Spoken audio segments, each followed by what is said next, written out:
Hey everyone, welcome back to my channel. ನೀವು ನೋಡ್ತಾ ಇದ್ದೀರಾ ದಿವ್ಯಾ ರಮೇಶ್ ಚಾನಲ್. ನಾನು ನಿಮ್ಮ ದಿವ್ಯಾ.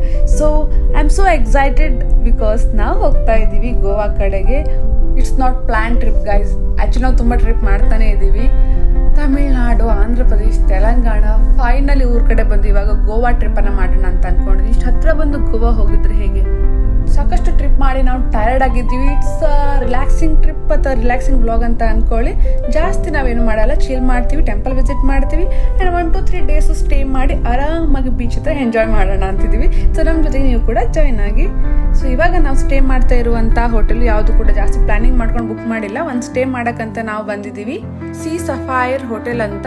ಇಲ್ಲಿ ಪರ್ ನೈಟ್ ಒನ್ ರೂಮಿಗೆ ನಾವು 2600 ಸಮಥಿಂಗ್ ಏನೋ ಪೇ ಮಾಡಿದೀವಿ. 3 ರೂಮನ್ನು ಬುಕ್ ಮಾಡ್ಕೊಂಡಿದ್ವಿ. ಇಲ್ಲಿ ಆಂಬಿಯನ್ಸ್ ಚೆನ್ನಾಗಿತ್ತು, ತುಂಬಾ ಕೋಸಿ ಆಗಿರುವಂಥ ಅಟ್ಮಾಸ್ಫಿಯರ್ ಇದೆ, ಇಂಟೀರಿಯರ್ ಚೆನ್ನಾಗಿದೆ ಆ್ಯಂಡ್ ಲಕ್ಸುರಿಯಸ್ ಆದ ಎಕ್ಸ್ಪೀರಿಯನ್ಸ್ ಅನ್ನ ಕೊಡುತ್ತೆ. ಫುಡ್ ಇನ್ಕ್ಲೂಡೆಡ್ ಇರಲ್ಲ ಇವರಲ್ಲಿ, but still it was good. ಅದಕ್ಕೋಸ್ಕರ ನಾವು ಸೆಕೆಂಡ್ ಡೇನು ಕೂಡ ಇಲ್ಲೇ ಉಳಿಯೋಣ ಅಂತ ಡಿಸೈಡ್ ಮಾಡಿದ್ವಿ. ಈ ಹೋಟೆಲ್ ಸೀ ಸಫೈರ್ ಅನ್ನುವಂಥ ಏನು ಪ್ರಾಪರ್ಟಿ ಇದೆ ಲೊಕೇಟ್ ಆಗಿರೋದು ಕ್ಯಾಲಿಂಗ್ಯುಟ್ ಬೀಚ್ ಹತ್ರ. ತುಂಬಾ clean and hygiene and luxurious ಆದ ಫೆಸಿಲಿಟೀಸ್ ಇಲ್ಲಿರೋದನ್ನ ನೀವು ನೋಡ್ಬೋದು. ರೂಮ್ ಕೂಡ ಸಾಕಷ್ಟು ಚೆನ್ನಾಗಿದೆ. ರೂಫ್ ಟಾಪ್ ಅಲ್ಲಿ ಅವರ ಸ್ವಿಮ್ಮಿಂಗ್ ಪೂಲ್ ಕೂಡ ಇದೆ. ಅಮ್ಯುನಿಟೀಸ್ಗಳು ಸಾಕಷ್ಟು ಚೆನ್ನಾಗಿದೆ. ಓವರ್ ಆಲ್ ಆಗಿ ಚೆನ್ನಾಗಿದೆ. ಫ್ಲೀ ಮಾರ್ಕೆಟ್ ಕೂಡ ನಿಯರ್ ಬೈ ಆಗಿದೆ. 1.3 ಕಿಲೋಮೀಟರ್ ಡಿಸ್ಟೆನ್ಸ್ ಅಲ್ಲಿ, ವಾಕಬಲ್ ಡಿಸ್ಟೆನ್ಸ್ ಅಲ್ಲಿ ನಿಮಗೆ ಕ್ಯಾಲಿಂಗ್ಯುಟ್ ಬೀಚ್ ಕೂಡ ಸಿಗುತ್ತೆ. ಸಾಕಷ್ಟು ಒಳ್ಳೊಳ್ಳೆಯ ಹೋಟೆಲ್ಗಳು, ರೆಸ್ಟೋರೆಂಟ್ಗಳು ಅಕ್ಕಪಕ್ಕದಲ್ಲೇ ಇದೆ. ಸೊ ಚೆನ್ನಾಗಿರುವಂತಹ ಹೋಟೆಲ್ ಅನ್ನೇ ಚೂಸ್ ಮಾಡಿದ್ದೀವಿ. ಸೊ ಬನ್ನಿ ಇವಾಗ ಫ್ಲೀ ಮಾರ್ಕೆಟ್ ಇಂದ ಅದನ್ನ ಎಕ್ಸ್ಪ್ಲೋರ್ ಮಾಡೋಣ. ಆಲ್ಮೋಸ್ಟ್ ಇವಾಗ ನಾವು ಏನು ಹೊರಗಡೆ ಬಂದಿದ್ದೀವಿ ಆಲ್ಮೋಸ್ಟ್ 9:30-10 ಆಗಿದೆ. ಇಷ್ಟು ರಾತ್ರಿ ಆದರೂ ಕೂಡ ಎಲ್ಲ ಶಾಪುಗಳು ಓಪನ್ ಆಗಿ ಆಕ್ಟಿವ್ ಆಗಿದೆ ಆ್ಯಂಡ್ ಜನ ಕೂಡ ಸಾಕಷ್ಟು ಜನ ಬರ್ತಾ ಇರೋದನ್ನ ನೀವು ನೋಡ್ಬೋದು. ನಿಮ್ಗೆ ಗೊತ್ತೇ ಇರುತ್ತೆ.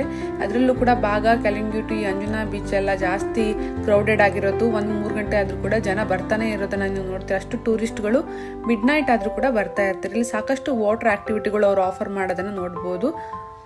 ಸೊ ಫೈನಲಿ ಬನ್ನಿ ಇಲ್ಲಿ ಬೀಚ್ ಹತ್ರ ಕೂತು ಡಿನ್ನರ್ ಮಾಡೋದು ತುಂಬ ಚೆನ್ನಾಗಿರುತ್ತೆ. ಲೋಕಲ್ ಪ್ರಾಡಕ್ಟಿಂದ ಹಿಡಿದು ಸಾಕಷ್ಟು ಇಂಟರ್ನ್ಯಾಷನಲ್ ಪ್ರಾಡಕ್ಟ್ಗಳ ಶಾಪಿಂಗನ್ನು ಕೂಡ ನೀವು ಇಲ್ಲಿ ಈ ಬೀಚ್ ಹತ್ರ ಮಾಡ್ಬೋದು.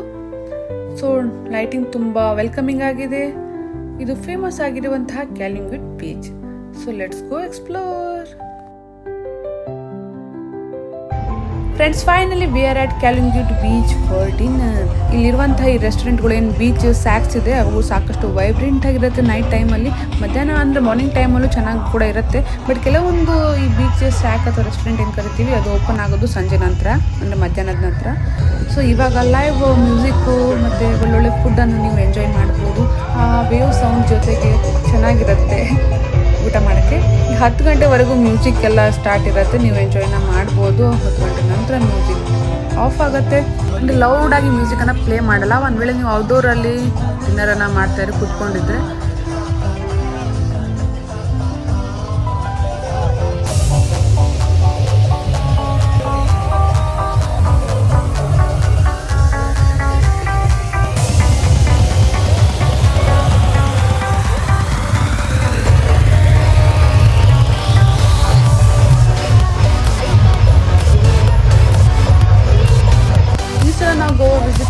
ಹೇಳುವಷ್ಟು ಕ್ರೌಡ್ ಇರಲಿಲ್ಲ.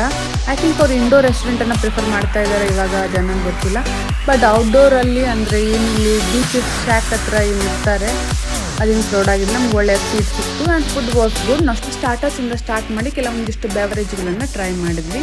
ಸೊ ಒಂದು ವೇಳೆ ನೀವು ಕರಾವಳಿ ಅವ್ರು ಅಲ್ಲದೆ ಇದ್ರೆ ನಿಮಗೆ ಸೀ ಫುಡ್ಗಳ ಬಗ್ಗೆ ಡಿಫ್ರೆನ್ಸ್ ಗೊತ್ತಾಗಲ್ಲ. ಇಲ್ಲಿ ಕೆಲವೊಂದು ಬೀಚ್ ಸ್ಟ್ಯಾಕ್ಸ್ ನಿಂತು ದುಡ್ಡು ಮಾಡೋಕ್ಕೋಸ್ಕರ ಫ್ರೆಶ್ ವಾಟರ್ ಫಿಶನ್ನೇ ಸೀ ಫುಡ್ಡು ಅಂತ ಹೇಳಿ ಅದನ್ನು ತಿನ್ನಿಸ್ತಾರೆ. ಬಟ್ ಆ್ಯಕ್ಚುಲಿ ಡಿಫ್ರೆನ್ಸ್ ಗೊತ್ತಾಗೋರಿಗೆ ಅಷ್ಟೇ ಗೊತ್ತಾಗುತ್ತೆ. ಆ್ಯಕ್ಚುಲಿ ಇದರ ಅರಿವಿಲ್ಲದೆ ಇದ್ದವರಿಗೆ ಏನು ಜಾಸ್ತಿ ಮೇಜರ್ ಡಿಫ್ರೆನ್ಸ್ ಅಂತ ಅನಿಸಲ್ಲ, ಸೀ ಫಿಶ್ ಆಗಲಿ ಅಥವಾ ಫ್ರೆಶ್ ವಾಟರ್ ಫಿಶ್ ಆಗಲಿ. ಬಟ್ ಡೆಫಿನೆಟ್ಲಿ ಅವರ ಟೆಕ್ಸ್ಚರಲ್ಲಿ ಮತ್ತು ಟೇಸ್ಟಲ್ಲಿ ವೇರಿಯೇಷನ್ ಇರುತ್ತೆ. ಆ್ಯಂಡ್ ಇವನ್ ನ್ಯೂಟ್ರಿಷನಲ್ ವ್ಯಾಲ್ಯೂಲ್ಲೂ ಕೂಡ ಸೀ ಫಿಶ್ ಏನಿರುತ್ತೆ ಅದು ಸ್ವಲ್ಪ ಜಾಸ್ತಿ ಒಮೆಗಾ 3 ಹೊಂದಿರುತ್ತೆ. It was good. ಸೀಗೆ ಬಂದಿದ್ದೀವಿ ಅಂದರೆ ಸೀ ಫುಡ್ಡನ್ನು ಎಕ್ಸ್ಪೆಕ್ಟ್ ಮಾಡ್ತಾ ಇರ್ತೀವಿ. So I guess next time ನಾವು ಸೀ ಫುಡ್ಡನ್ನು ಟ್ರೈ ಮಾಡೋಣ, ಅಥೆಂಟಿಕ್ ಆದ ಗೋವನ್ ಫುಡ್. ಇಲ್ಲಿಗೆ ನಮ್ಮ ಡೇ ಎಂಡ್ ಆಯಿತು. ಮಾರ್ನಿಂಗ್ ಏನು ಮಾಡ್ತೀವಿ ಅಂತ ಮಾರ್ನಿಂಗ್ ಡಿಸೈಡ್ ಮಾಡೋಣ. Good night everyone.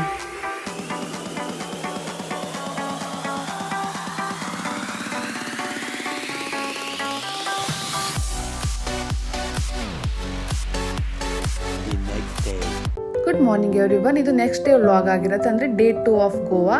ನಾವು ಅಂದ್ಕೊಂಡಿದ್ವಿ ಜಾಸ್ತಿ ಎಕ್ಸ್ಪ್ಲೋರ್ ಮಾಡೋದು ಬೇಕಾಗಿಲ್ಲ, ಯಾಕಂದ್ರೆ ರಿಲ್ಯಾಕ್ಸ್ ಮಾಡೋಣ ಅಂತ. But ಹಿಂಗಾಗತ್ತೆ friends. ಗೋವಾಗೆ ಬಂದಿದ್ದೀವಿ, ಎಕ್ಸ್ಪ್ಲೋರ್ ಮಾಡಿದಿರೋಕ್ಕಾಗತ್ತಾ? ಕ್ಯಾಲಿಂಗುಟಿ ಬೀಚಿಂದ ಇನ್ನೊಂದು ಫೇಮಸ್ ಆಗಿರೋ ಬೀಚ್ ಅಂದರೆ ಕ್ಯಾಂಡಲಿಮ್ ಬೀಚ್. ಕ್ಯಾಂಡಲಿಮ್ ಬೀಚಲ್ಲೂ ಕೂಡ ಸಾಕಷ್ಟು ನಿಯರ್ ಆದ ಟೂರಿಸ್ಟ್ ಪ್ಲೇಸ್ಗಳಿದೆ. ಅದನ್ನು ಕೂಡ ಆಲ್ರೆಡಿ ವ್ಲಾಗನ್ನು ಹಾಕಿದ್ದೀನಿ. ಪ್ಲೀಸ್ ನೋಡಿ, ಸಪೋರ್ಟ್ ಮಾಡಿ. ಕಂಪ್ಲೀಟ್ ಆದ ಎಕ್ಸ್ಪ್ಲೋರ್ನ ಮಾಡಿದ್ದೀನಿ, ಹಾಗೆ ಅಲ್ಲಿ ಇನ್ಫಾರ್ಮೇಷನ್ ಕೂಡ ಕೊಟ್ಟಿದ್ದೀನಿ. ಇಲ್ಲಿ ಫೇಮಸ್ ಆಗಿರುವಂಥ ಅಗ್ವಾಡ ಫೋರ್ಟು ಹಾಗೆ ಜೈಲ್ ಮ್ಯೂಸಿಯಂ ಕೂಡ ಎಕ್ಸ್ಪ್ಲೋರ್ ಮಾಡಿದ ನಂತರ ನಾವೆಲ್ಲಿ ಹೋಗ್ತೀವಿ, ವಿಡಿಯೋನ ಕೊನೆವರೆಗೂ ನೋಡೋದನ್ನ ಮರಿಬೇಡಿ.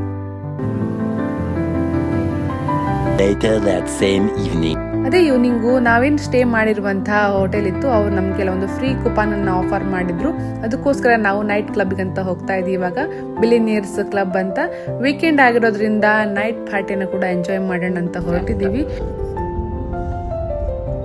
ಈ ಗೋವಾದಲ್ಲಿ ಡ್ರೈವ್ ಮಾಡೋದು ಸಾಕಷ್ಟು ಇನ್ಕನ್ವೀನಿಯೆಂಟ್ ಆಗಿರುತ್ತೆ, ಯಾಕಂದ್ರೆ ನ್ಯಾರೋ ಆಗಿರುವಂತಹ ರೋಡ್ಗಳು, ಎಲ್ಲ ಕಡೆನೂ ಟೂರಿಸ್ಟ್ ಪ್ಲೇಸ್ಗಳು, ಅಲ್ಲಲ್ಲೇ ರೆಸ್ಟೋರೆಂಟ್ಗಳು ಇರೋದ್ರಿಂದ ಸಿಕ್ಕಾಪಟ್ಟೆ ನ್ಯಾರೋ ರೋಡ್ಗಳು. ಫಸ್ಟ್ ಟೈಮರ್ ಆಗಿದ್ರೆ ನಿಮ್ಗೆ ಡ್ರೈವ್ ಮಾಡೋಕ್ಕೆ ಸ್ವಲ್ಪ ಡಿಫಿಕಲ್ಟ್ ಆಗ್ಬೋದು. ಫೈನಲಿ ಇವಾಗ ನಾವು ಹತ್ರ ಬಂದಿದ್ದೀವಿ. ಬಾಗಾ ಬೀಚ್ ಹತ್ರ, ಕ್ಯಾಲಿಂಗುಟಿಂದ ಬಾಗಾ ಬೀಚ್ ಮಿಡ್ಲಲ್ಲೇ ಐ ಥಿಂಕ್ ಈ ಕ್ಲಬ್ ಏನಿದೆ ಅದಿದೆ. ಬಿಲಿಯನಿಯರ್ ಬೀಚ್ ಹೌಸ್ ಕ್ಲಬ್ ಅಂತ ಏನೋ ಸಮಥಿಂಗ್ ನೇಮ್ ಇದೆ. Located near Baga beach. Finally ಬಂದು ಪಾರ್ಕಿಂಗ್ ಅನ್ನ ಮಾಡಿದೀವಿ.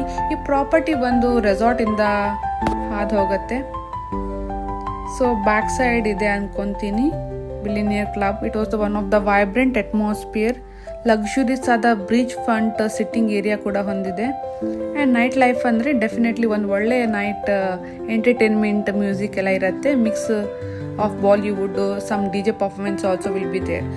We are going to enjoy that. ಒಂದು ಫ್ರೀ ಕೂಪನ್ ಸಿಕ್ಕಿದೆ. ಸೊ ಟ್ಯಾಗ್ ಎಲ್ಲ ಇರುತ್ತೆ ಹಾಕೊಳ್ಳೋದು. ಒಳಗಡೆ ಎಂಟ್ರಿ ಕೊಟ್ಮೇಲೆ ಲೇಡೀಸ್ಗಳಿಗೆ ಫ್ರೀ ಡ್ರಿಂಕ್ಸ್ಗಳು ಕೂಡ ಅವೈಲೇಬಲ್ ಇರುತ್ತೆ. ಬಟ್ ಐ ಥಿಂಕ್ ನಾವು ಅರೌಂಡ್ 10:30, 11 ಬಂದಿದ್ವಿ. ಸ್ಟಿಲ್ ಅಷ್ಟೇನು ಕ್ರೌಡ್ ಇರಲಿಲ್ಲ. ಸೊ ಅದಕ್ಕೆ ಮುಚ್ಕೊಂಡು ನಾವು ಮೇಲ್ಗಡೆ ಹೋಗಿ ಕೂತ್ಕೊಂಡ್ವಿ ಸ್ವಲ್ಪ ಹೊತ್ತು. ಒಂದಿಷ್ಟು ಸ್ಟಾರ್ಟರ್ಸಿಂದ ನಮ್ಮ ನೈಟನ್ನು ಸ್ಟಾರ್ಟ್ ಮಾಡಿದ್ವಿ.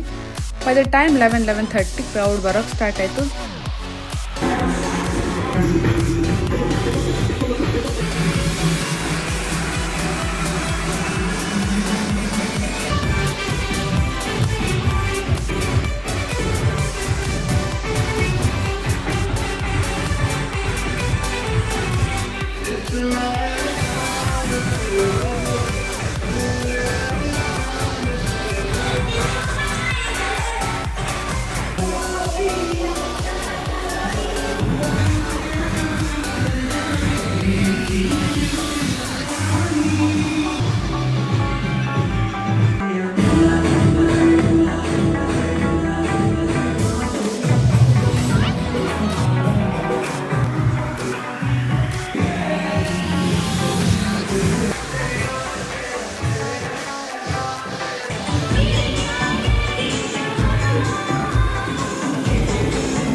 ಈ ಪಾರ್ಟಿ ಹೌಸ್ ಪಬ್ಗಳೆಲ್ಲ ಜಾಸ್ತಿ ನೀವು ಹೊಟ್ಟೆ ತುಂಬ ಏನು ಊಟ ಮಾಡೋಕ್ಕಾಗಲ್ಲ. ಜಸ್ಟ್ ಸ್ಟಾರ್ಟರ್ಸ್ ಅನ್ನ ಮತ್ತೆ ಬೇರೆ ಬೇರೆ ಡಿಶಸ್ನ ಟ್ರೈ ಮಾಡ್ಬೋದು. ಹಾಗೆ ಲೈಟ್ ಮ್ಯೂಸಿಕ್ ಅನ್ನ ಎಂಜಾಯ್ ಮಾಡ್ಬೋದು ಅಷ್ಟೇ.